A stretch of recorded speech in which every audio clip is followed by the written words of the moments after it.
everybody, welcome back to my channel for another edit with me. My name is Kaylee and I am a Florida film photographer specializing in weddings and portraits for old souls and joyful hearts. As usual, I'm glad you're here today because this video is part of a weekly series where I edit scans from sessions and weddings in chronological order so that you can see my journey in film from beginning to now. I hope that each session in this series will teach you something new about shooting in film because I'll definitely be sharing my wins and my whoopsies along the way. Let's dive in. This is Ansley and Stacy. They are just the sweetest little mother-daughter duo, and Stacy has been my friend for a really long time, and she graciously agreed to model for me back when I was learning film and kind of getting comfortable shooting film. So this is a session that was really early on in my film journey. And so in short, when I got these scans and when I look at them now, I know that the adjustments that I'm going to make are going to be to add some pop and then maybe help my tones just a little bit. So I would just want to make things brighter, I guess to add the pop in both color and tones, and then just bring my exposure up and make things brighter because I like for things to just kind of stand out in brightness and in color and tones. So let's go ahead and hop on in. I have my presets here that I have just kind of crafted and curated for myself over time after trying out a lot of presets. So I'm just going to add my basic preset, and it already really helps things and fixes things up. Let me check my brightness. Okay. But I think that I can still push my brightness just a little bit more. Now this is this is Portra 400 on a Canon EOS Elan 2E. That's my 35mm of choice, and it was mounted with a nifty 50. So I was shooting at like probably 1.8 here, as you can see from just all of this lovely like background that's blurred out, and then her face is in focus here, or mostly in focus. Again, still learning, but mostly in focus. So I'm going to push this exposure up to maybe 80, then bring my contrast up in kind. That looks good.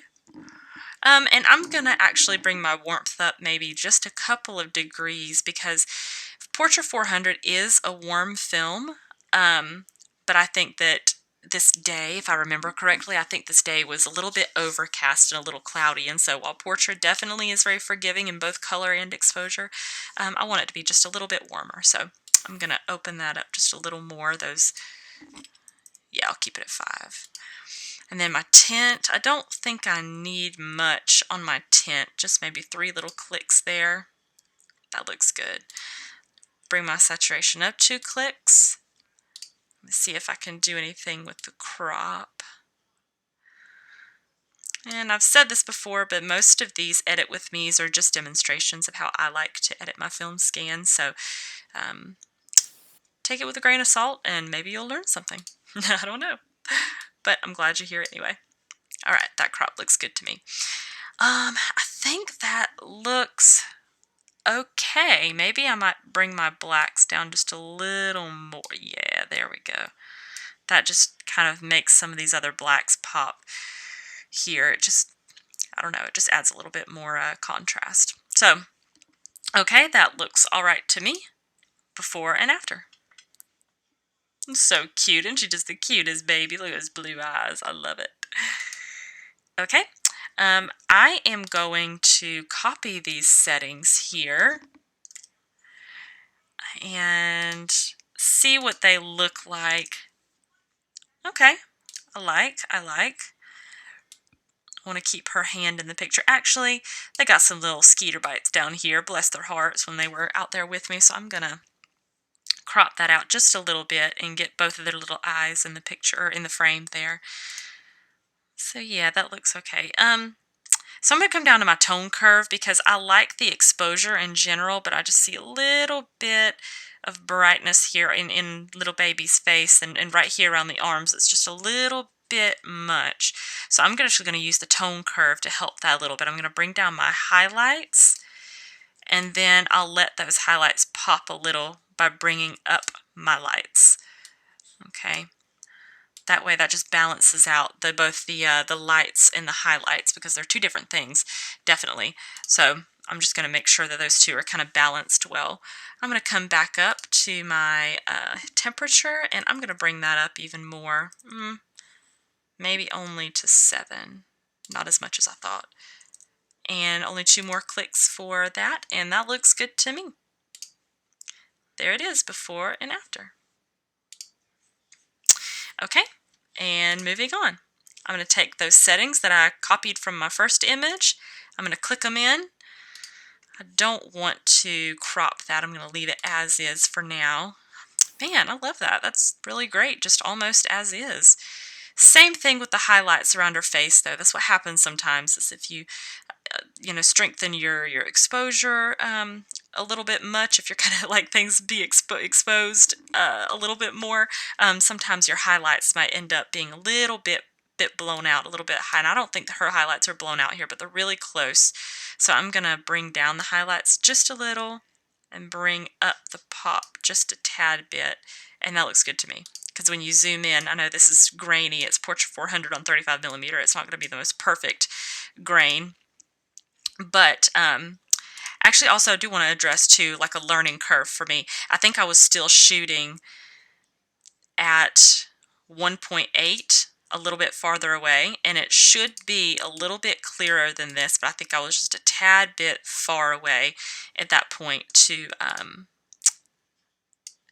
get the clarity that I want. And I also have these scans developed really small too, so they're not nice and big and bright, like you would do for like a wedding or something. So yeah, that looks all right to me.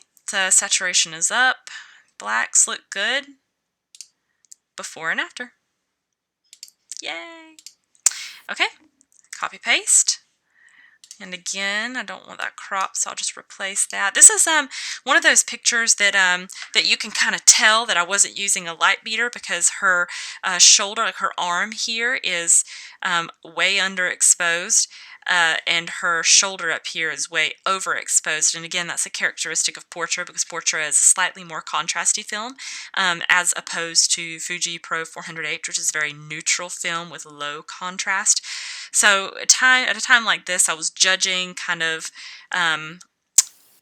almost in error about where my lighting was and where I needed the model to stand, and just all of those learning curve things that you're trying to figure out when you're first shooting photography or first shooting in film and kind of trying to figure film out. So just in general, there's not much I can do for her shadows here that are kind of underexposed, because if you go in, they look really grainy. See, it looks very grainy right here where her arm is way underexposed. But when we get to here, we can kind of have a clearer view of all of the baby's features and her hands. So I'm going to keep that exposure as it is, maybe bring down my highlights up here a little more. What happens if I bring up my blacks? No, I don't like it. I don't like it. It's just I'm kind of fighting these shadows currently. So I'm only going to bring up my shadows just a hint there. I brought up my warmth, brought up my magenta tint. My saturation is good. Okay, I think I'm pretty much going to leave that as is. There's not much I can do to that that's going to make it exactly the way that I like it, but I'm satisfied with it either way. Okay. Oh, and this is my favorite. I loved this picture. I'm going to go ahead and apply a preset. What does this warm preset look like? Nah. Let's do this regular preset. So by first looking at this image, I think that my exposure is great, my composition is great, but the only thing that I see is I want to add a little pop in my highlights and my shadows, and then maybe bring my saturation up a little bit, because it looks a little neutral to me right now. So I've got 60. I'm only going to bring that up to 70. My contrast is going to come up a little more. I'm going to bring some of my blacks down. I'm going to warm this up by 3 and tint it on the warm side by 3. And my tone curve, I'm going to bring my highlights down and my lights up. And then I'm going to play with my saturation and see how far I can. Oh yes, look at this blue eyes pop. Oh my gosh. Okay, so here's 0 saturation. And let's watch these sweet little blue eyes pop. Oh, I love it. I love it. How sweet. Okay. I'm going to leave this at about 15 for now. And I love how everything yellow is popping, but just to control that just a little bit, because I want everything else to be nice and saturated, but you know, I just want to play with my yellows just a little and bring down the saturation by like a hint. Okay, cool. So I did the, I upped my saturation in general, but I also had to control my yellows a little bit so that we're not like mustard popping over here. Okay, before and after. Yay, so cute. Okay, and lastly, I'm going to paste my settings here, and I don't want to crop. Actually, I may want to crop just a hint. Yes. Now what I see here is a need to get my color corrected and then maybe add a little bit of punch in my highlights and shadows. So I'm going to bring down my black some. My contrast is going to come up. I want to bring down my exposure by like 1 or 2 clicks. And again, I think I was probably shooting this at like 2.0 or something like that. I'm not sure. But it's not the clearest that it can be. But again, learning curve. So yes, yes, yes. I'm going to warm this up a lot more and see what happens. Yes, there we go. Actually, bring that just down by 2 clicks. Perfect. Awesome. Maybe 1 more down. It's funny.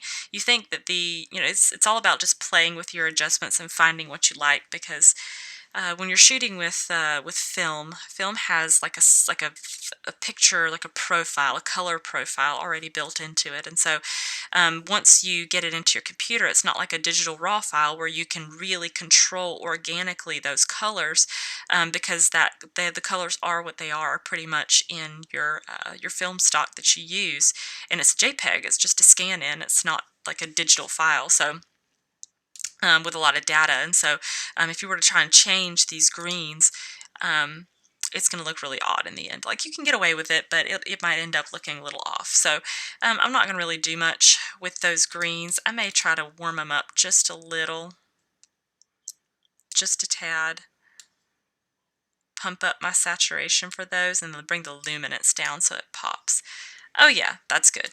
It's just all about playing with it and finding what you like. So here we go, before and after. Oh, I love it. So sweet. What's my saturation at? 2? Yeah, I think that looks good. Okay, so let's go through these one by one. There's, oh, whoops. 1, 2, 3, 4, 5, and 6. Very nice. Okay, guys. I kept it short and sweet this time. And I'm really, really glad that you came to watch this video today. I actually left a link at the bottom where you can see this full edited session on my website. So click below if you want to see what this looks like completely edited in the whole session. And just feel free to shoot me an email or comment, like, subscribe, whatever you want to do here. I'm glad that you are here, and I hope you learned something. So I will talk to you next time in next week's Edit with me. Oh yeah, and I hope you had a really great Christmas too. So if you're watching and you had a really wonderful Christmas, I'm very, very glad, and I will see you next week. Bye!